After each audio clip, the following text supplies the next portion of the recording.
This is a beam engine from the book by Tom Walshaw that I built.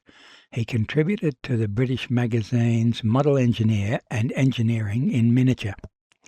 The book was published in 1981. A confusing read as it was made up of excerpts from the magazine articles, but this is all I had for reference, so off I went for a second shot over 5 years. There are similarities to other beam engines like the one in the pictures here. He did mention he used engines like these as inspiration, and I'm sure he did. There are many similarities.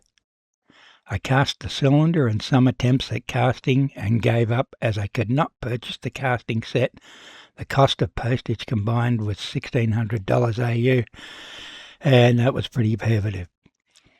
So I decided to make my own patterns, you see here, and varying degrees of success with casting until I started using copper and manganese, silicon, to make my silicon bronze.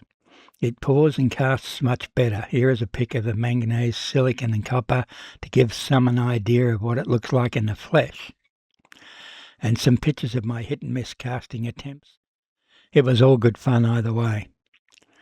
With all the measurements, I converted 90% to metric, or close as I could, and left the larger bolts BA as to get a scale for the steam chest and the top of the cylinder.